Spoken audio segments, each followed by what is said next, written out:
Hello everyone, இந்த வீடியோவில் arithmetic operators இன் கோலாங்னு என்னென்னு பார்க்கலாம். அரித்மெட்டிக் ஆப்ரேட்டர்ஸ் எதுக்கு யூஸ் பண்ணோன்னா to do a mathematical operations like addition, subtraction, division, multiplication, modulus and increment and decrement. இதெல்லாம் பண்ணுறதுக்கு நம்ம அரித்மெட்டிக் ஆப்ரேட்டர்ஸ் யூஸ் பண்ணுறோம். அண்ட் இதெல்லாம் வந்து எப்படி கோலாங்கில் யூஸ் பண்ணுறதுன்னு வித் எக்ஸாம்பிளோட பார்க்கலாம். இப்போ ஏங்கிற வேரியபிள் க்ரியேட் பண்ணிட்டு அதுக்கு 12ங்கிற வேல்யூ அசைன் பண்ணிக்கிறேன். அண்ட் பிங்கிற வேல்யூ க்ரியேட் பண்ணிட்டு அதுக்கு 24ங்கிற வேல்யூ அசைன் பண்ணிக்கிறேன். அண்ட் இப்போ ரெண்டுத்தையும் ஆட் பண்ணலாம், a plus b. And and then இப்போ ரெண்டுத்தையும் பிரிண்ட் பண்ணலாம், எஃப்எம்டி டாட் பிரிண்ட்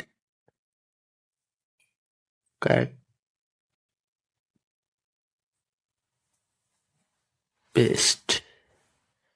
ஓகே, இப்போ இந்த வேல்யூ பிரிண்ட் பண்ணேன்னா இப்போ ஏவும் பியும் ப்ளஸ் ஆகி 36ங்கிற வேல்யூ பிரிண்ட் ஆகும். அண்ட் நெக்ஸ்ட் இப்போது சப்ராக்ஷனுக்கு minus sign, a minus b. இப்போ 12 மைனஸ் 24 மைனஸ் -12.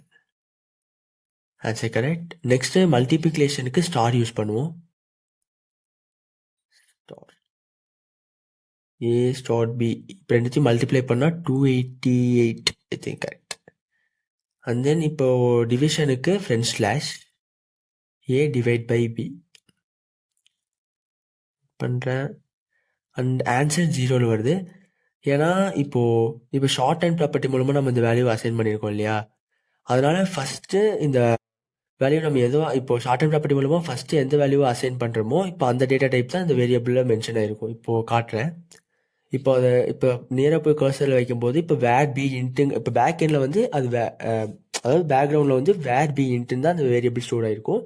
அதனால தான் அந்த ஏ டிவைட் பை பி வந்து அங்கே அதோட ஆன்சர் வந்து இப்போ 0வாக இருக்குது. இப்போது அதை நான் ஃப்ளோட்டுன்னு மென்ஷன் பண்ணேன்னா அங்கே 0 பாயிண்டில் ஆன்சர் வரும். இப்போ நெக்ஸ்ட் மாடுலஸ் என்னென்னு பார்க்கலாம்.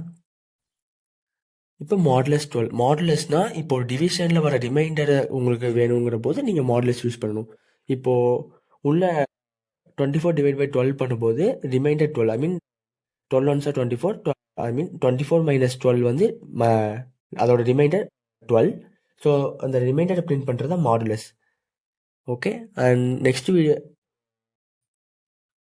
இப்போ வந்து இன்க்ரிமெண்ட் அண்ட் டிக்ரிமெண்ட்னு பார்க்கலாம். இப்போது ஏ வந்து நான் 1ன்னு அசைன் பண்ணிக்கிறேன். இப்போது ஏ ப்ளஸ் ப்ளஸ்ன்னு கொடுத்துட்டு இப்போ ஏவோட வேல்யூ பிரிண்ட் பண்ணலாம், எஃப்எம்டி டாட் பிரிண்ட். இப்போது ஏவோட வேல்யூ பிரிண்ட் பண்ணனா ஏவோட வேல்யூ 2. ஐ மீன் இப்போ ஏவோட வேல்யூ 1 ப்ளஸ் இது பண்ணிட்டு இன்னொரு டைம் நான் இன்க்ரிமெண்ட் பண்ணுறேன், ஏ ப்ளஸ் ப்ளஸ். இப்போ ஏவோட வேல்யூ 3. அதாவது இந்த இன்க்ரிமெண்ட் ஆப்ரேட்டர் மூலமாக நம்மளோட கரண்ட் வேல்யூவோட ஒரு வேல்யூ நம்மளால இன்க்ரிமெண்ட் பண்ண முடியும். அதுக்கு தான் நம்ம இன்க்ரிமெண்ட் யூஸ் பண்ணுறோம். இப்போ நான் ஏ மைனஸ் மைனஸ் கொடுக்குறேன். இப்போ போய் பிரிண்ட் பண்ணலாம். அண்ட் இப்போ வேல்யூ 1, அதாவது ஃபஸ்ட் டைம் இன்க்ரிமெண்ட் ஆகி 2 ஆகிருக்கும். செகண்ட் இப்போ மைனஸ் மைனஸ் ஆனவுடனே 2லேருந்து திரும்பி 1க்கே வந்திருக்கும். இப்போ ரெண்டுமே இன்க்ரிமெண்ட் பண்ணலாம். 2 டைம் இன்க்ரிமெண்ட் பண்ணுவோம். அண்ட் -1 ஃபஸ்ட்டு டைம் இன்க்ரிமெண்ட் ஆகி 1லேருந்து 0 ஆகிருக்கும். திரும்பி ஒரு செகண்ட் டைம் இன்க்ரிமெண்ட் ஆகும்போது 0 to -1. இப்போது எல்லாத்துக்கும் இந்த பேசிக் அரித்மெட்டிக் ஆப்ரேஷன்னா என்னென்னு ஒரு கான்செப்ட் புரிஞ்சிருக்கும். இந்த அரித்மெட்டிக் ஆப்ரேட்டர்ஸ் யூஸ் பண்ணி தான் நம்ம மேக்ஸிமம் நிறையா ப்ராஜெக்ட் பண்ணுவோம். அண்ட் நெக்ஸ்ட் வீடியோவில் மேத் ஆப்ஜெக்ட்னா என்னன்னு பார்க்கலாம். Thank you.